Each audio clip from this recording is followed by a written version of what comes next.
there's something so different about having a private key to your own social media profile and actually owning the data. It was actually through sort of trying to learn about money and finance a bit that started to discover Bitcoin. But with Nostr, it's like, say on Primal or something, you might stick up an image which you're super pleased with, and then some random person that you don't know, you've never met before, suddenly zaps you a micropayment just as that to say, like, this thing is sort of so different from what I thought it was. It totally changed my relationship with money. It's getting to that point where it's blowing my mind that more of my kind of, liberal artsy kind of mates and people, sort of creatives and things like that, haven't cottoned on to this yet. Welcome to Share Your Bitcoin Journey, presented by Bitcoin for the Arts.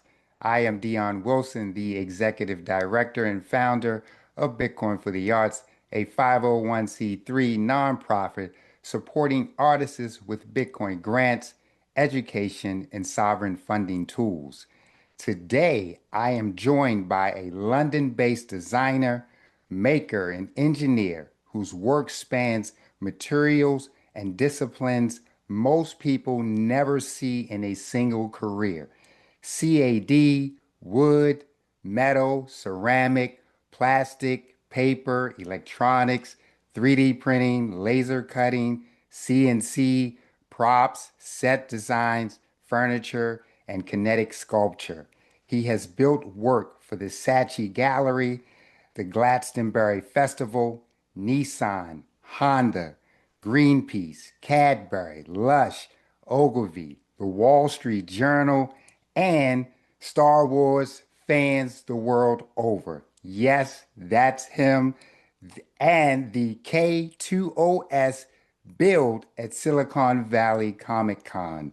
He runs his practice as a creative consultancy, project management, and production studio for 3D digital objects. And along the way, he has found his way into Bitcoin and to Nostr, where he is quietly becoming one of the most interesting voices in the maker corner of the network. Welcome, Thomas Forsyth. Dion, how you doing, mate? It's good to see you. I'm doing well, Thomas. Thank you for joining us today. Tom, take us all the way back. When did you realize you were going to be the kind of person who would spend your life making things with your hands? Well, I guess the way I generally put it to people is I was always one of those kids that loved building dens in the garden or like making models, things like that. And then it just got totally out of hand. So it was definitely not a kind of a sort of full on. I didn't even know the stuff that I'm doing now existed as a career option or to be able to do that kind of thing. So again, it's definitely one of those things where you just keep getting involved in stuff that you feel passionately about, keep sort of making things basically, and then you look back over the years and there is some kind of like coherent sort of trend line through the stuff that you've done, and it probably that's you that creates that trend line. But yeah, it's that's kind of an attempt at answering that question. Good. Well, most makers specialize in like one material, maybe wood or metal or plastic. Your portfolio spans all of them and several more. How did you end up working across so many disciplines? I I think I guess one of the things that I found really helpful actually at some point was to stop trying to figure out exactly what it was that I did. So, there was a point in kind of like life where I was trying to figure out, are you like a toy maker or are you a furniture designer or are you a set builder or and you kept on discovering these things on the journey as you go along. But the thing is, like, I think it was most useful when I stopped trying to like create that box and just started trying to help people basically, and obviously being honest about what you could or couldn't help people with, but essentially just that thing that when you stop kind of trying to figure out exactly what it is that you do, uh, Hmm. so other people kind of figure that, you can leave that for other people to decide, and then all the different things which people sort of start saying it is that you do, you can then actually take that and use that to help communicate better what sort of people are looking for, and then yeah, it almost creates a feedback loop where you keep on getting involved in things that you're interested in. You keep on kind of like learning new skills or getting launching into new technologies, things like that, and then just let other people make their mind up about exactly what it is that you do, and then sort of yeah, figure out a way to communicate that so you can reach more of those people. But yeah, Now, and how do you know, like, so you're working on one particular thing and people have decided that they like it. So that doesn't encourage you to like stick with it and continue to like with that particular discipline. How do you end up saying, all right, well, I built this.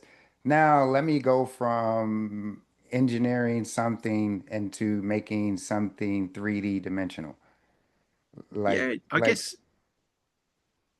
I guess it's that thing where sort of there's, at least I found there's not necessarily been a market for the same type of job over and over and over again.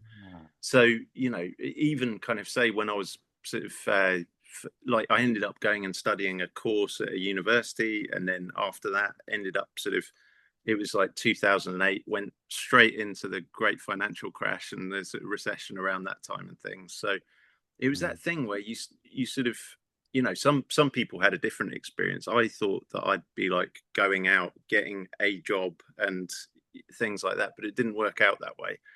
And so again, just started trying to get involved in things, and so then started finding things which actually paid. So a good old sort of, or who became a good old friend of mine, got me involved in a building restoration project at one point.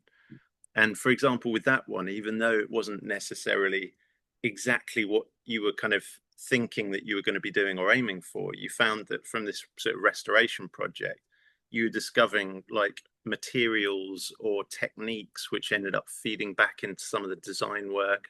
And you might exhibit something by getting involved in a totally different type of project, which is more on the kind of art side of things.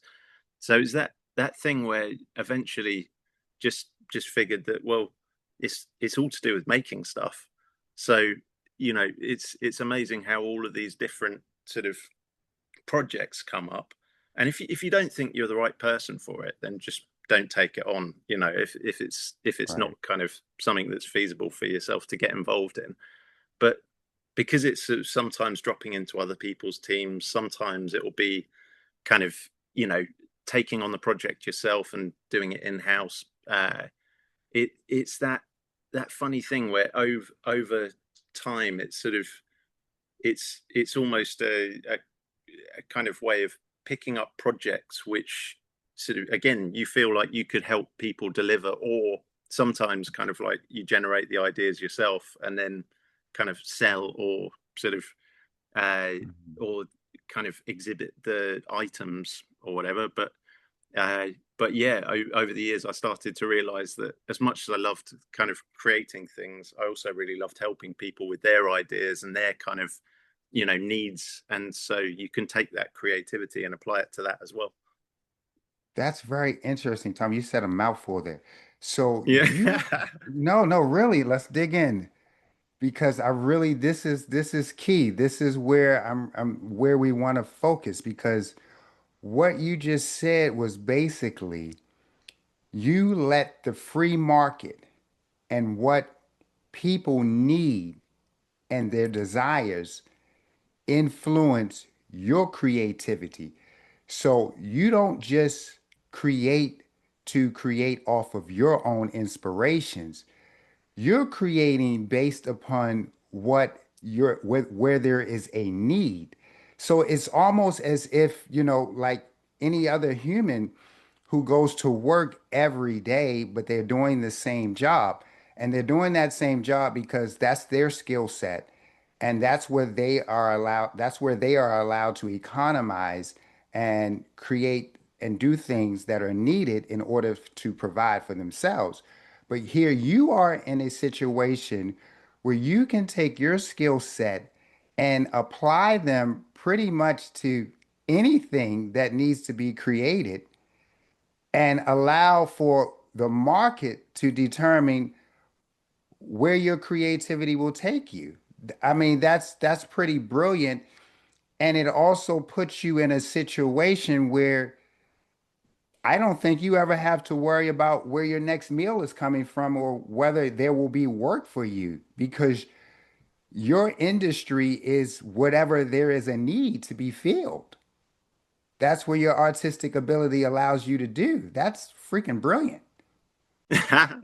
Well, I mean, it's really interesting you put it like that because I mean it started off very much kind of the prior of figuring out things which you thought of and then producing that item and yeah, like you said, it kind of that's a really interesting way of putting it, of actually started. I'd always described it as sort of realizing of enjoying helping people and helping them with their ideas and needs and things.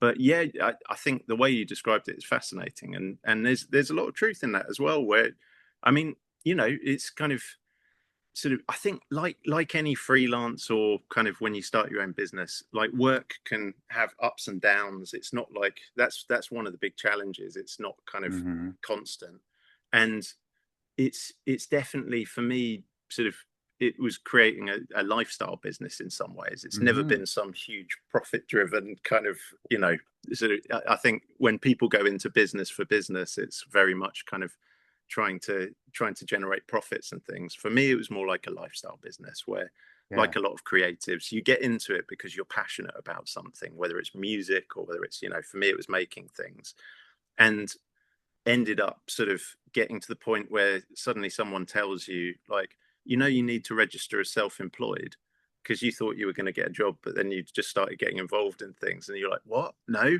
what? Right. Hang on, I can't be self-employed. I don't, I haven't got any work coming or whatever. I've just been involved in a few things, and so it kind of, it's a process like that, and I think that's the way it goes for a lot of creatives. It's like you never studied finance or business or things like that. You had passions, and Hmm. you somehow managed to, like, turn it into something which generates money with zero business like skills at all, and sort of, just from community and sharing kind of what you find out, and suddenly someone realizes that you can expense things on taxes which are to do with your business, which, if you're creative, like, and you're passionate about what you do, you're just like, what, you mean this like saw can come off the tax bill or whatever, or be, it's those kind of things. You're like, what? Like, that Right. doesn't seem to Right. make sense to you when you kind of wanted the saw anyway. But Right. it's Right. yeah, it's been much more of that kind of process. It was kind of a lot more organic. There's that old Steve Jobs quote, isn't there, about sort Hmm. of joining the dots, and it's only when you look backwards that you can see the full picture or whatever. And I think that's the case for a lot of creatives, that again, you get into it because there's something you love, and then, like, after that, the challenge is to figure out a way to continue to do that. And actually, yeah, sort of different people figure out different ways, but that was definitely part of my journey. Was I started to realize that there was so much creativity and so much enjoyment to have with kind of projects which came up, which weren't necessarily you generating the original idea or kind of fully taking control of it, but actually sort of, like you said, if there's a need for something or if there's an Hmm. idea, and just helping kind of fill in the gaps or bring the right team together or become part of the right team to make that thing happen. And yeah, anyway, I'm starting to waffle now, but No, I love it. it's This is what we want to do because this is the beauty of creativity and truly what it allows. It allows for you to just economize in a very natural and organic way. Like you said, you didn't have that financial background. You weren't doing it based upon some financial model.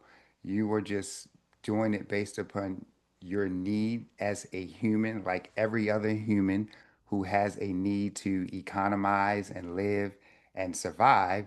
And you were able to use your creativity to do just those things.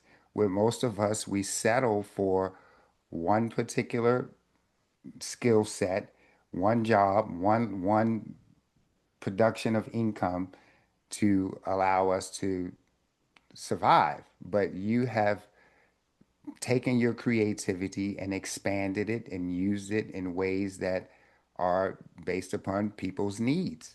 And that's what we all should be doing. Really, everyone could take a page out of your playbook. You describe your practice on Nostra as a designer, a maker, a engineer, a general handy chap. Talk to us about a handy chap. What exactly would you describe that as?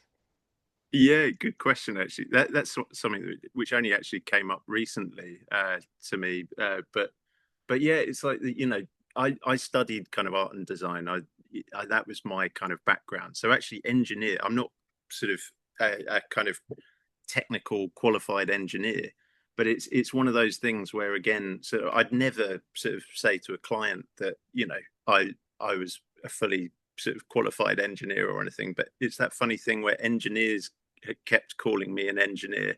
So I was like, well, it's obviously a helpful term for people, but if suddenly it comes to doing the kind of crunching the mathematics or things like that, then obviously I need to get other people involved or help on that. But then the handy chap thing, it's again going a little bit back to what we were chatting about before, where I think it's that thing where there's sometimes in the kind of creative side of things, there's sometimes can be a sort of degree of ego kind of which goes with this sort of art and creation and all that kind of thing. And actually the handy chap is the part of me which I've done all sorts of jobs over the years, and like some which are not website worthy or social media worthy at all.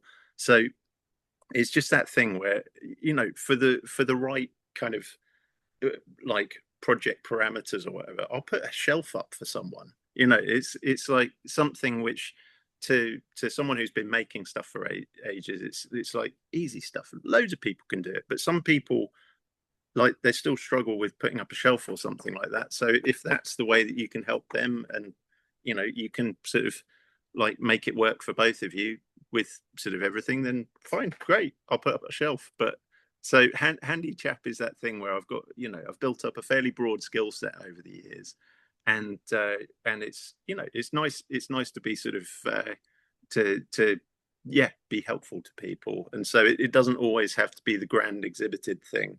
It could sometimes be the sort of quiet, sort of very unshow worthy kind of thing that ends up being a really nice job. Nice. Of every project on your website, the Saatchi Gallery, the Glastonbury, the K-2SO, the Apple car for the Wall Street Journal, the Greenpeace oil rig, the kinetic Lush window. What's the one that taught you something you've carried into every job since? Oh man, like, do you know what? The first one that springs to mind, if you've got time for a story, uh, is We have is time. This is the Glastonbury. artist Yeah. stories. So so Glastonbury, that's one of, like, it's a big festival in the UK, like a big music festival kind of thing. It's been going for a long time, and it's one of those ones. I sort of for a period started kind of getting involved in a lot of sort of events and set building kind of work, and I met a absolutely wonderful bunch of guys and girls who were doing this stuff, and so we were doing sort of experiential venues and sort of bespoke custom built venues for brands at events. And so that brand would be able to, like, have their presence at an event, and by association would be able to kind of, like, say, sell their cider which they were making, and by association kind of be sort of thought of with this cool event or whatever. And so I was a lot younger back then. We'd sort of been roughing it a lot, kind of doing these jobs and like sleeping in caravans with holes in the window in the winter, things like that, to build, to prefab these venues, and in a workshop in the middle of nowhere. And, again, wonderful bunch of people. And then one of these jobs was Glastonbury Festival. I'd never been to it before. And the reason that one's so memorable is because it's one of those jobs where nowadays you look back on and you think, well, it's not as bad as like it's that sort of thing where like what do they call it, Sod's law over here, or Murphy's law, where Mhm. everything that can go wrong will go wrong. And it was one of those ones I can still remember being in the van with a bunch of these lovely guys that I was working on the job with, and they were so confident that we had like a week to build this thing.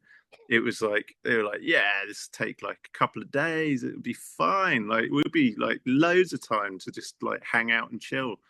The most torrential, ridiculous like weather hit England that exact week. The entire Glastonbury site looked like no man's land, with like mud thicker than your boots, things like that. Sleeping in tents in like torrential weather day after day.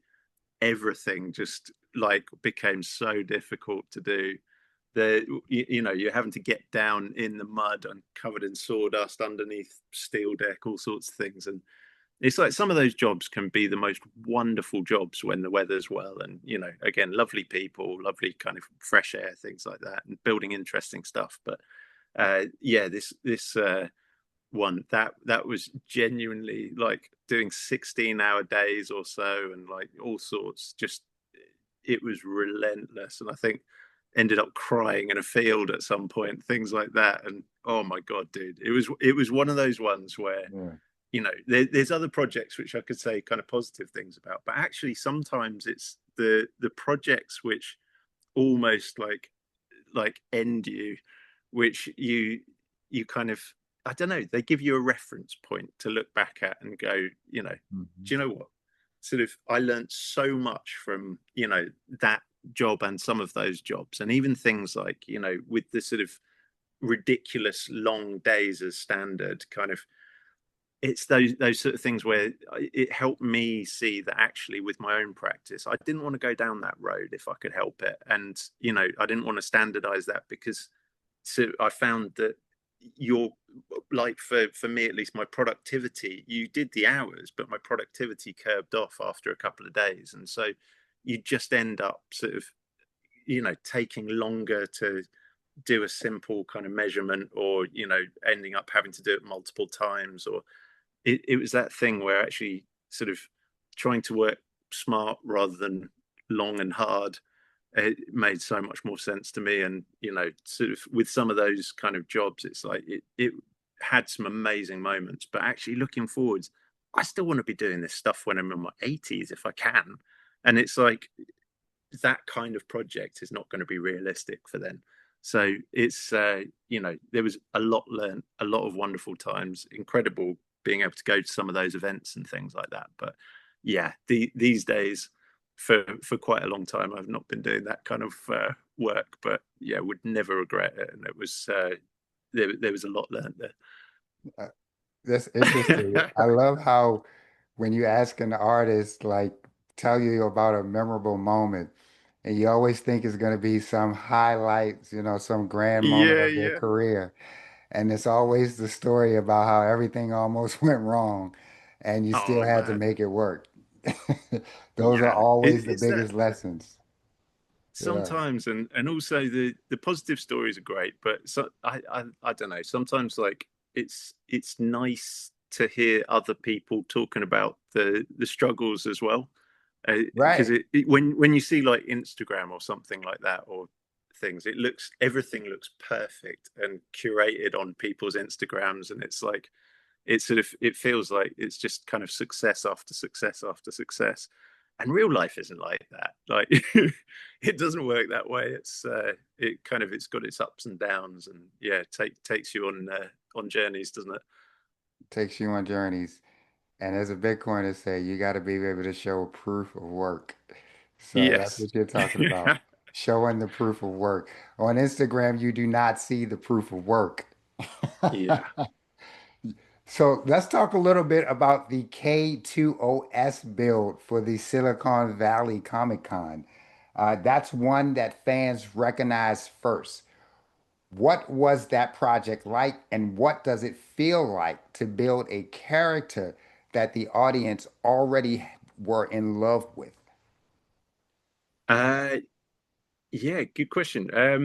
So with that one, that was actually so that was with a real good friend of mine, like old friend, incredible paper artist, and he that Kate, sort of the Star Wars character came off the back of a couple of other jobs that we'd done, where we'd done a sort of a big sort of life-size paper car for Nissan, and then we'd done uh, sort of off the back of that. I think the same conference had actually contacted us the year before and asked, they'd seen that project and asked us to do like could we do a like life-size Iron Man from the Marvel movies. And so we'd figured out how to do this thing. So that sort of Star Wars character was actually the year afterwards.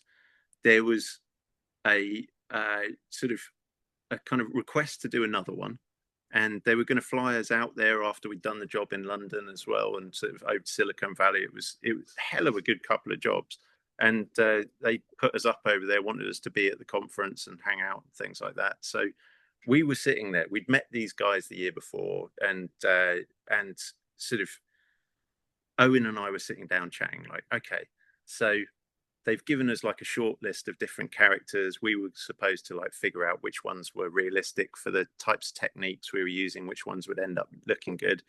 And this character looked like it fitted the bill completely for all of those things, and just was such a cool character. And so we were sitting there and we were just like, look, how do we not make it like a less good version of last year's one? How do we make like just kind of like nudge it a little bit to be sort of a little bit better?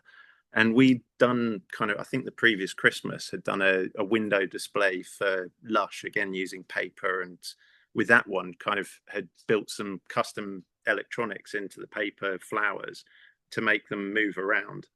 And Owens, I'm pretty sure, was the one that came up with the idea, but he was like, dude, do you reckon we could make the head move around? And I was like, yeah, I think we probably could. And then I think it was me that said to him, like, dude, do you think it would be funny if we just didn't tell them, and like we just try and figure out this thing, make it work, and then just reveal it to them when they think they're just getting a static paper kind of sort of sculpture? And he was like, yes, let's do it. Because I would never recommend anyone to do that to a client if they don't know the client. But if you've met them before, if you've got a pretty good gauge on, something that will make them happy or whatever, that being able to sort of like under promise and over deliver. With that one, we basically built in sort of like mechatronics into the heads and built a little code program. So Owen was kind of like taking command of a lot of the sort of paper kind of side of things, and I was helping with the kind of 3D printing and electronics and construction kind of the thing. And yeah, basically we ended up making this kind of like sort of articulated head way back then for this paper kind of model. And yeah, they sort of I think really enjoyed the fact that we'd done it once we released the info to them. You did a modular signage for Art Night in London. That's a major contemporary art event. Tell us about that brief. What made it different from a commercial brand job? Ah, so I guess sort of with jobs like that. So whereas say advertising jobs, they may have more budget to throw at ideas just to make them happen, things like that. Whereas something like an art event, generally they'll have a lot kind of like more restricted budget that they can sort of use for things like that. But I mean, it's one of the benefits of being a small business as well, is that you can kind of, depending on what you've got lying around your workshop or what tools you've got, or things like that, you can be a lot more flexible as to what types of project you take on, if you haven't got crazy overheads which you're trying to fill every single month. And so for a project like that, it's like that the fun part of it is that you get to sit down with these people and just kind of like figure out, okay, so this is your sort of rough allocated budget, this is your rough kind of thing that you need, and then you can be quite creative with what materials and what kind of techniques you use to try and make sure that you're able to create something for them which totally fits the bill for what they want, and does what they need, but suddenly is like way cheaper, kind of, or fits their kind of allocated budget for sort of something like the signage. It's just a different way of working, really, that you kind of, maybe it turns out from the initial kind of chats and negotiations and everything that they're like, oh, no, we'll deal with all the print side of things. And you're like, oh, great, that's suddenly a huge bunch of stuff that I don't have to worry about. And so you can just focus on kind of, simple and kind of cost effective materials which will last out for the amount of time that they need them for, and kind of and essentially just help them kind of with what they're trying to do for their event. You've worked with Nissan, Honda, Ogilvy, Cadbury, Lush, Four Seasons, Saatchi, Greenpeace, the Wall Street Journal. That's a remarkable range of clients. How does the business of running a creative consultancy actually work?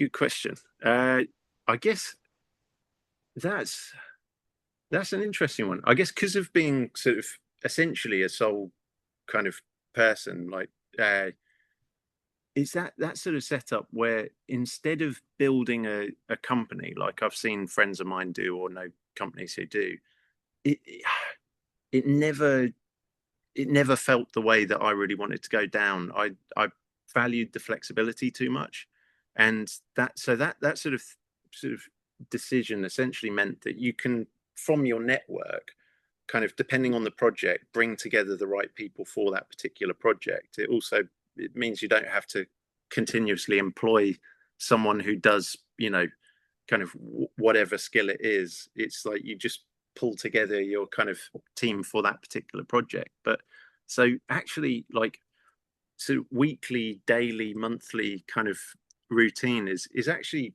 quite changeable. Like sometimes I'll be sort of traveling over to someone else's kind of say workshop, or to a location site for a job or things like that. Other times I'll be up at the studio, kind of when you need to use the machines and printers and kind of sort of the tools and things. But then other times, like if you're prepping for something or doing quotes or whatever like that, then I don't necessarily need to be in the studio. So sometimes it means you can just do that from a cafe or whatever. So actually, it very much just depends on what kind of work I'm doing at that time. And if you don't need to be in the sort of studio where there isn't a lot of light, then it's nice to be somewhere where you can have a bit more light. And if you need to get mucky and sort of make some noise and things, the studio is the perfect place to be.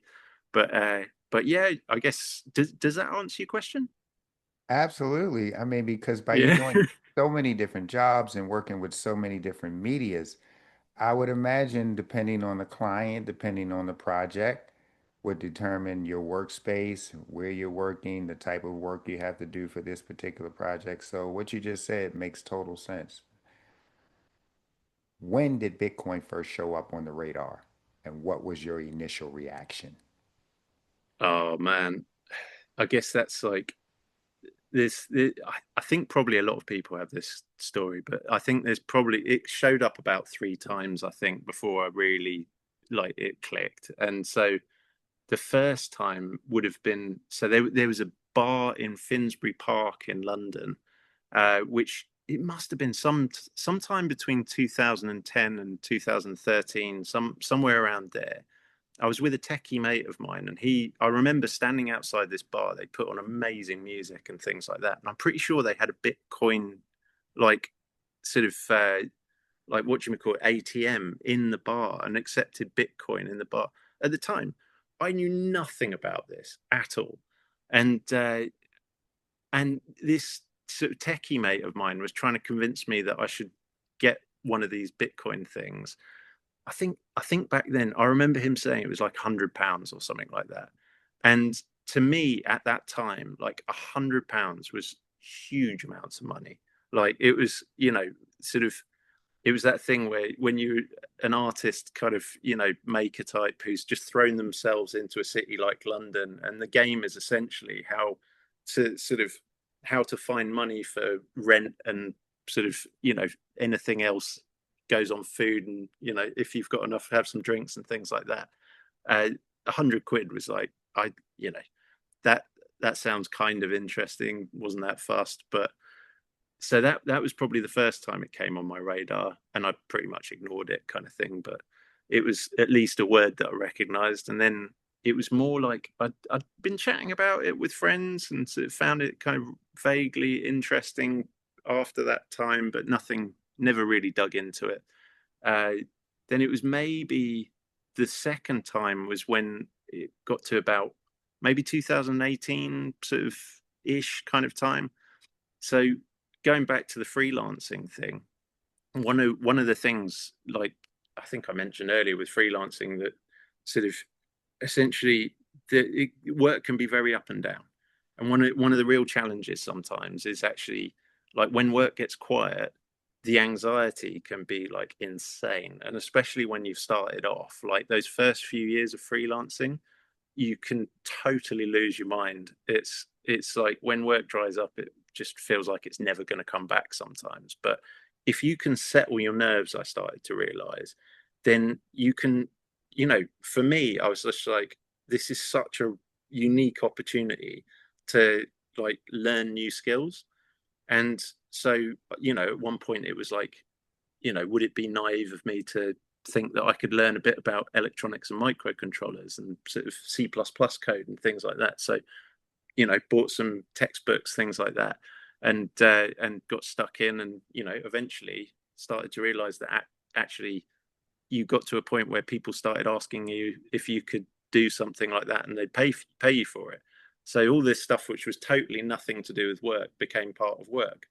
Now, around 2018, it got to like sort of January was, Christmas time.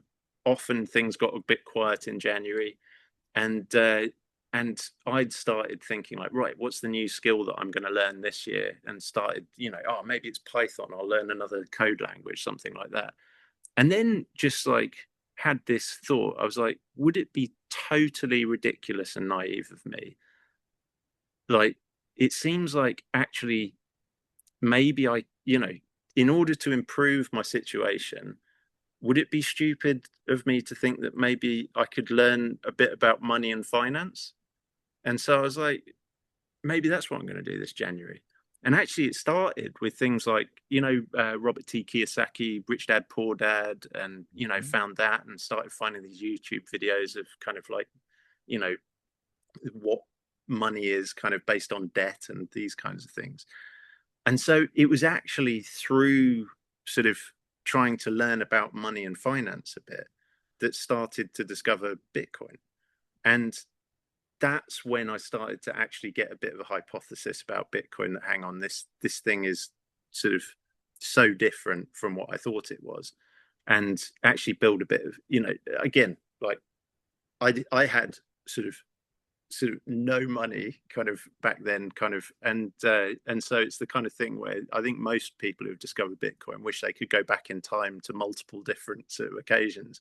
But it's the sort of thing where that was around the time where I started building a hypothesis and like thinking like I need to test the hypothesis, and then to be fair, it wasn't until like 2024 ish when there'd been the kind of bear market, and then the bull market had started again and things like that, and you just like watched it the whole way. And again, it's kind of like, it's the sort of thing, I'm never going to be one of these people who's like sort of, you know I sort of far too conservative and cautious to be throwing money that I didn't have into something like this. So I'll never be one of the kind of people buying Lamborghinis and stuff like that. But it totally changed my relationship with money. It totally blew my mind. And so in more recent years, just started digging into a totally different level of just like, I built enough conviction back then, around sort of 2019, 2020, 2018 kind of thing. But it was supposed to be this naive hypothesis from someone who doesn't know much about money, and you're just like, but it's actually doing what people said it would do. And so then I was just like, I have to like kind of learn more about this, and just have got stuck in on the learning to the most ridiculous degree of like hundreds, possibly thousands of hours. And yeah, that's the point where it was like totally on my radar. And just, I am totally in that camp where I think this is going to be one of those sort of inventions which humans look back on, like the sort of discovery of electricity, or the kind of the invention of the motor car or the internet or things like that. It's just, I see so much positive potential for the world from it. And it's that thing where the more I tried to kind of like investigate the sort of why people think it's a fantastic idea and why people think it's just a total scam and ridiculous idea, that you venture down both of those paths to just try and learn as much as you can, and just found myself finding that the arguments on one side felt a lot like they had a lot more substance, basically. And so yeah, that was kind of where it all got on my radar, basically, in a long roundabout way. I love that. That is exactly why and how we are here today, Thomas. Yeah. Most beautiful thing I think about this revolutionary technology called Bitcoin is that it really opens your eyes to want to learn about everything outside of Bitcoin. Oh, big time. It is the most powerful re-education tool that we've ever had Oh, because it's insane. in my lifetime, we have never had a sound money system. So, in order to appreciate Bitcoin, the first thing we always do is go and try to have a better understanding of the system we're living in. Mm. And that is where you understand the value that Bitcoin brings. And I mean, yes, it is a revolutionary technology, but more importantly, it is changing how we perceive value in the world. Oh, It's the most beautiful 100%. thing. So now you've got it. You've down the rabbit hole. You found your way to Nostra. You're using a lightning address. What did getting set up feel like? Was it a frictiony experience for you, or did it go smoother than expected? This is very key because this takes us to the next element of the practical uses of Bitcoin. What was your experience in that department? I I I'm guessing I heard about Nostr through like podcasts or maybe YouTube videos, something like that. Just something that people started mentioning, especially in those kind of circles. And I think just got curious about it. And so I didn't really have preconceptions about how difficult it would be to onboard or things like that, but just started looking because I started to realize that Nostr wasn't an app. It like you start learning that it's a protocol underlying kind of apps. So a bit like with the internet, you'll know all of this anyway, but kind of you've got things like HTTP, which sit as a base layer kind of at, a lot of the internet is kind of built on that, and then you've got websites and things built sort of higher up on that. And so I discovered Primal was one of the apps. Damus was one of the apps. I think I started on Damus, and then sort of heard about Primal and tried that out. And I see the sort of Nostr and Bitcoin communities. They're very fierce. They're very passionate. They're very sort of they have the most wonderful debates. I feel like it's in some ways the most democratic kind of things I've ever seen. In that there's these like furious battles going on, but no one's getting killed, and like no one, it's kind of it's uh, it's all done with quite a good kind of purpose. But anyway, I found sort of I started really enjoying Primal, and I think was using it for maybe about 10 months before it clicked. But yeah, now I just it's literally my favorite kind of. I was never someone who really liked sort of social media stuff that much. I'd maybe put out a few posts a year, kind of on social media, for work stuff or whatever, and not really sort of personal stuff. And yeah, when it comes to Nostr, I'm still struggling to articulate it or really kind of, yeah, really describe what the big Hmm. difference is. But there's something so different about having a private key to your own social media profile and actually owning the data. It kind of, it's getting to that point where it's blowing my mind that more of my kind of, liberal artsy kind of mates and people, sort of creatives and things like that, haven't cottoned on to this yet, because I hear so many of them complain about the algorithms, or big tech kind of oligarchies, or all sorts of things. And yet there's this kind of Nostr protocol, and you can literally own your data. And if one app is kind of like messing you around, or decides to sort of manipulate your reach or whatever it is, or change something and you just don't like it, there's new apps popping up all the time, and you can just take all of your data, kind of fingers crossed if it all goes well, and just jump across to another app. You can decide that you don't like where they're storing your data and change it to another kind of relay or whatever. And it's it seems to me like Nostr at the moment, it's in baby stages.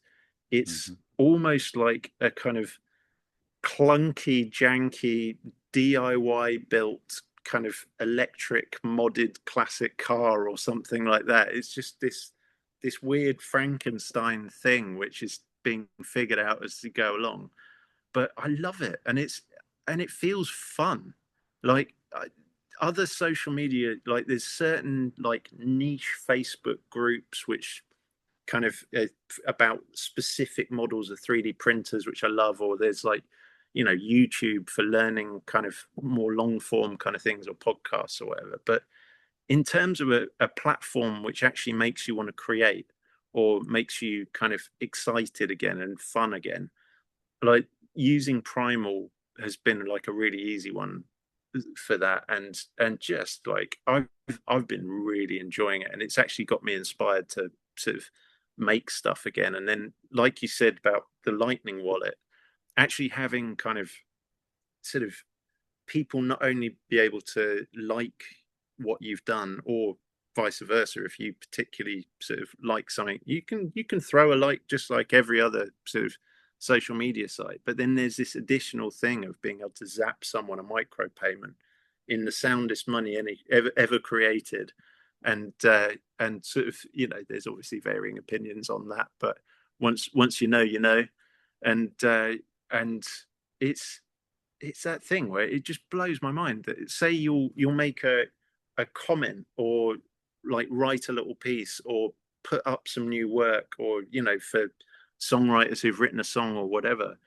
And and not only do people like it, but whereas with other platforms like Instagram or things, they own your data. You're not really getting much. You've got to figure out these ways to make sort of work for the algorithms in some ways in order to then monetize it. But with Nostr, it's like, say on Primal or something, you might stick up an image which you're super pleased with, and then some random person that you don't know, you've never met before, suddenly zaps you a micropayment, just a zap to say like, rate that value, got value from that. Here's a little bit of value for you. And it's wild, because now we're living in an era where, I think the thing that a lot of people haven't experienced is the Lightning Network yet. And actually, if you search on something like BTC Maps, say we've got like down kind of South London, my first ever time of using Lightning Network was down there in a little family restaurant, kind of Italian restaurant.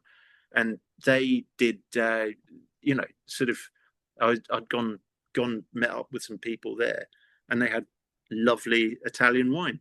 And so being able to sort of, use the Lightning Network for the first time, and suddenly this like magic internet money, someone's giving you a real thing, and you're just like, it works, and it was easy, and it works. But then Nostr's like that additional crazy step up, where you're just like, your thoughts became zaps, and then those zaps became like food in your belly or a nice drink to sort of treat yourself or something. It's this really difficult thing to describe or fully grasp until you start playing around with it. And yeah, it just feels to me like there's such a lot to feel pessimistic about in the world and worried about in the world. There's a lot of serious stuff going on. We live in sort of pretty interesting times, as they say. But at the same time, like things like Nostr, things like the Lightning Network and Bitcoin, and even little apps like BitChat or things like that, they feel like some of those green shoots of hope like coming through as the spring kind of comes in. It's like there's stuff bubbling away there which gets me so excited. And yeah, that's kind of yeah, again, maybe a bit of a long answer for the Nostr thing, but that's kind of what's been bubbling away in my mind and still figuring it out, to be fair. I love it. You just explained exactly what we needed to be said about Nostra and what it does for artists. And like you said, we are in the fourth turning. There is a lot of things that are happening, that are changing, but with tools like Nostra and Bitcoin, these protocols that are being built, we can see the revolution coming. We can see the tools being built for a better day ahead. So this is Yeah, brilliant, you know. This takes us into the next big idea that we have happening right now. You make physical objects in a culture that is racing towards AI generated digital ones. Our last guest, Joe Martin, called fiat debasement and AI debasement two parallel forces eating value. From the perspective of someone who works with atoms, wood, metal, electronics, how do you read that moment? yeah. I totally see what Joe means. I've heard some of Joe's music on via Nostr and things like that. It's awesome. Like, and I can totally see, and especially for a musician or things like that. But I think maybe I see it slightly differently. Don't get me wrong. Like AI, sort of the darker potentials of where AI can and has been going, like scare the like bejesus out of me, just like they should everyone else. But at the same time, it feels like although it is an unprecedented technology, I've sort of seen this rodeo before a little bit. I got really interested in 3D printers in the kind of sort of second major wave of sort of 3D printing in, I guess it was like it was around the kind of 2009 kind of time, and I'd started going along to these kind of early sort of 3D print conferences where the first sort of early kind of prosumer consumer kind of desktop 3D printers were starting to come out. So there'd been these like really sort of DIY janky kind of like sort of open source projects which were amazing, but for most people just way too much. And it was the first point at which people had started to really try and turn them into a bit more of a kind of like user friendly item or user friendly tool. And so with that, I can remember back then, you had half kind of you had a bunch of people saying like 3D printers will never be a serious tool. The output quality is too slow. It's too like, the actual sort of quality of the items that come out is nothing compared to sort of say injection molding or things like that. But then you've got the other camp of people who are just like, oh my God, 3D printers are amazing. Everything is going to be 3D printed. And you're just like, whoa, whoa, whoa. Okay, slow down on that as well. And it again, it feels to me like, it's good to investigate the sort of extremes because then it helps you triangulate on in on kind of maybe a bit more where the middle is and where the sort of truth might be. But I suspect, with this kind of stuff, it's like, so with 3D printers, I've seen it go from that kind of stage to now just like being used in ways that just, I think people weren't expecting, and the technology develops and essentially they do the same thing, but they do it so much better. And there's this whole host of technologies which fit under the hood of 3D printing. AI, it feels to me, is going, is similar in a way where it's like it's already displacing jobs and it's already taking out market share. That's very different to 3D printing to the scale that it's doing it at. But it's also still a kind of tool to an extent. And I mean, that tool could definitely get out of hand, but it feels to me that, it's it's that thing where the being able to use these tools as part of your toolkit, a bit like the 3D printers. The first time you see sort of a 3D printed item that's come out of a machine, you think, oh my god, that's amazing. I could never make that by hand if you're a maker, that kind of thing. But then, you see another one and another one and another one, and they start to feel like kind of,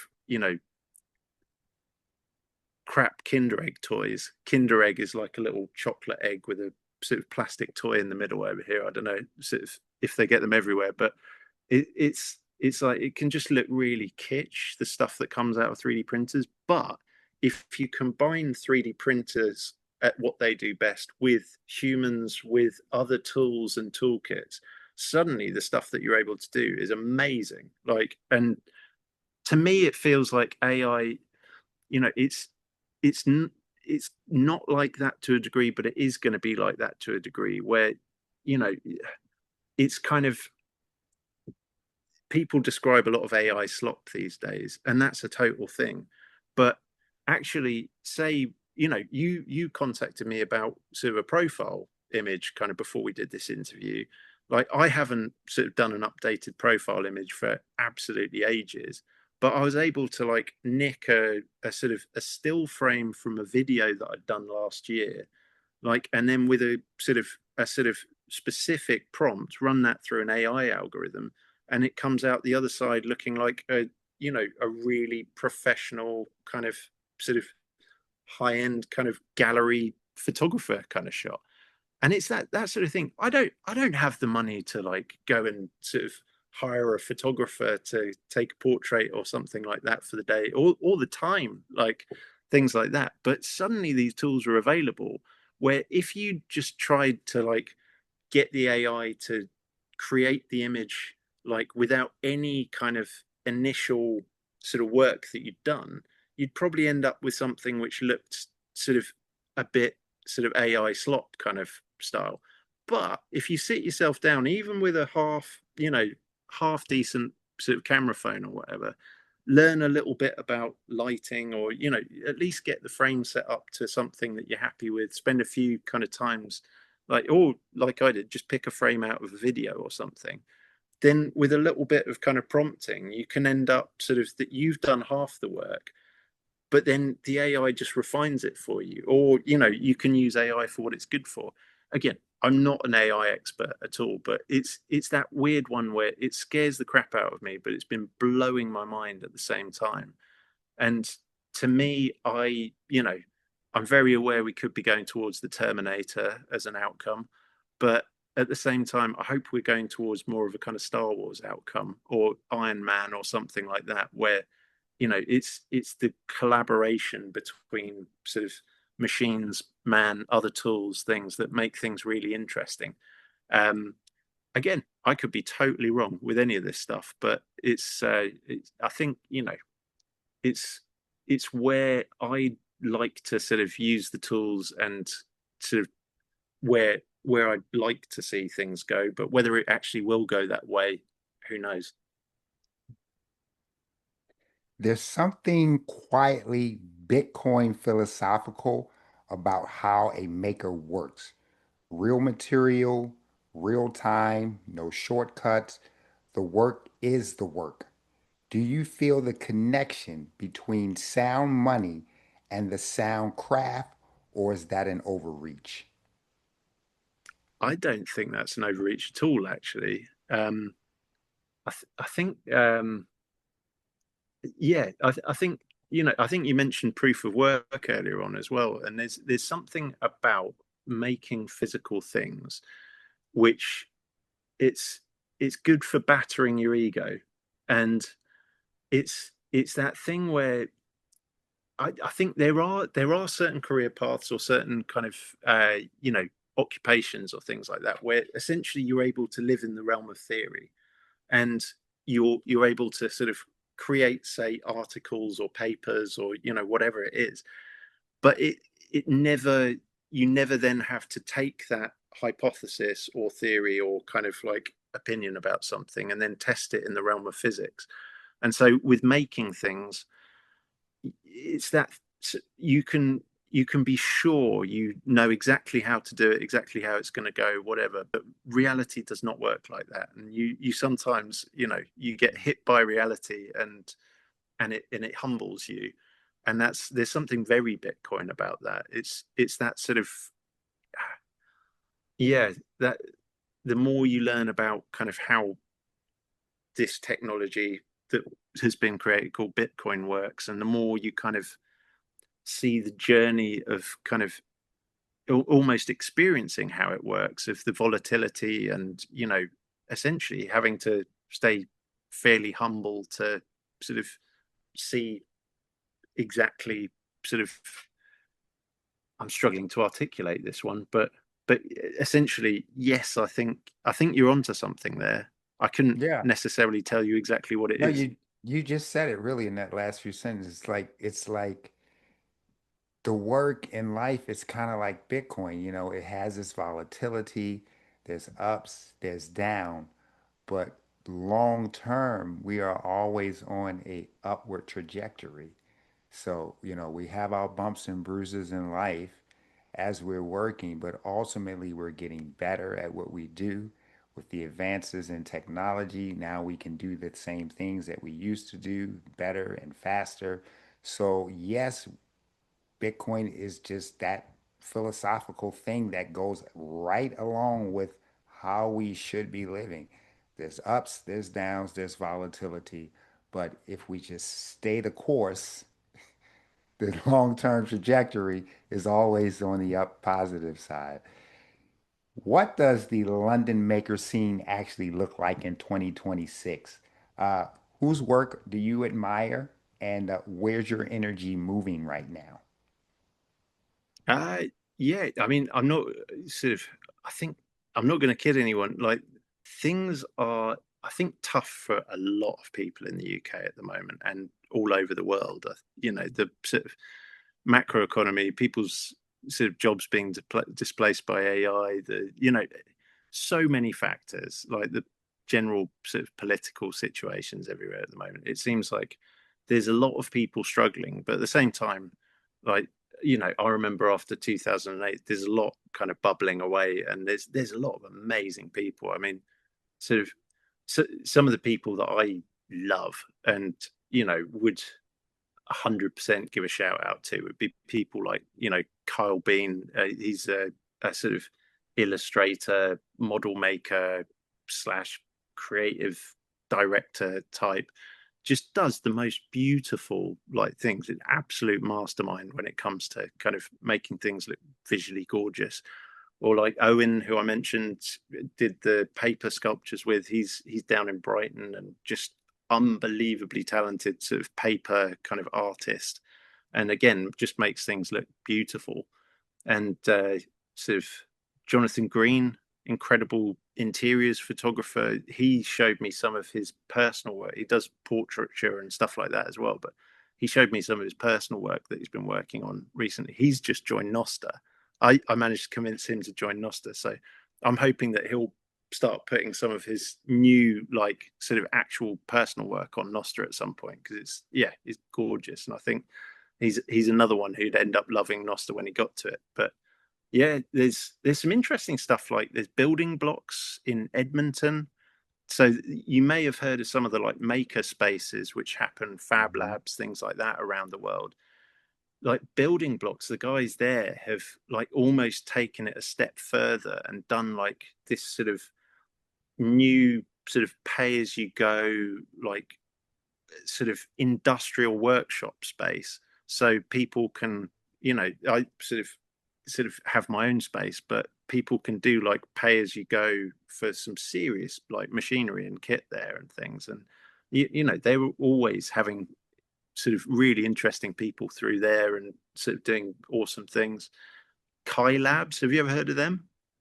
No, I'm not familiar. Like KAI, like there's like Sean there, sort of someone that I've worked with before, and like he does, they do like this crazy fine art, electronics, mechatronic type crossover stuff, and yeah, I really enjoy seeing what they're up to, and things. But yeah, I mean, it's that thing. I'm probably really out of touch. I'm so much focusing on either sort of life or the kind of projects which I'm getting involved in. I sort of I find a lot more of my sort of like sort of nerding out is either over things like Bitcoin and Nostr, or it's over like really niche kind of like sort of, yeah, I think I mentioned like 3D print forum or a sort of specific CNC machine or things like that, Hmm. and just the wealth of knowledge that you get off really weird niche little Facebook groups or things like that. It's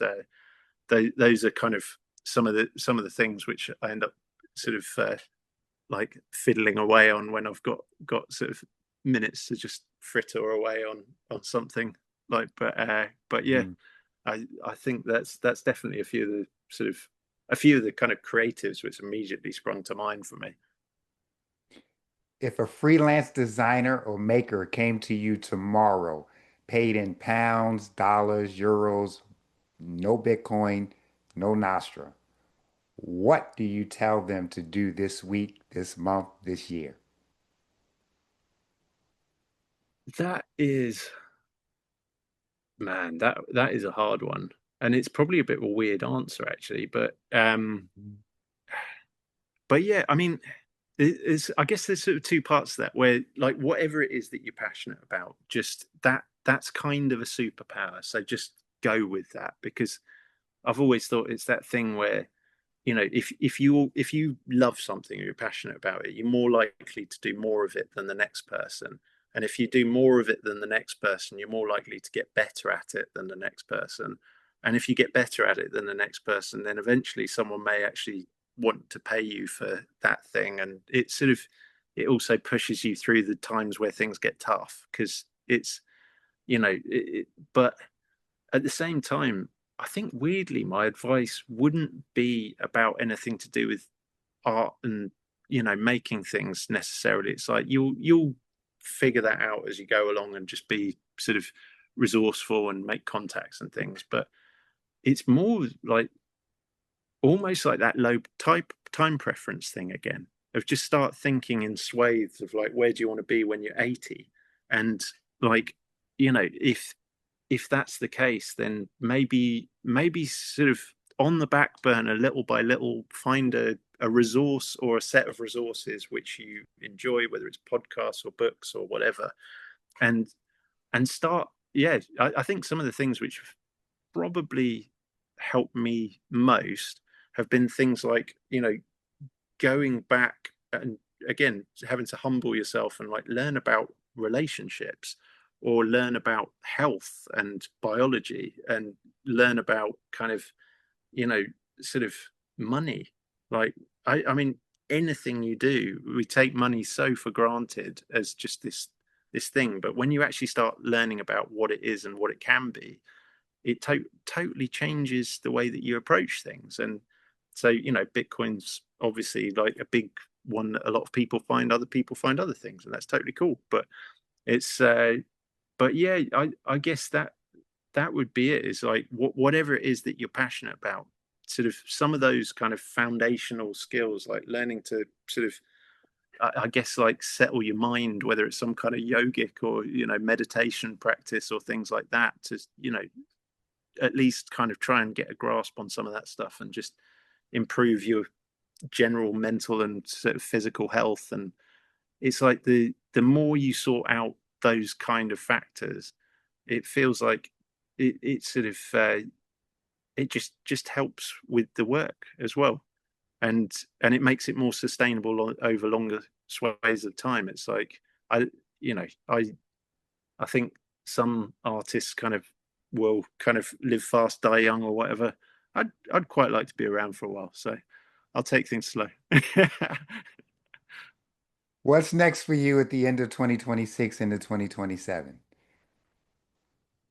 What can uh, we expect for you? Any new projects that you're working on? Any new directions you'll be pulling yourself in?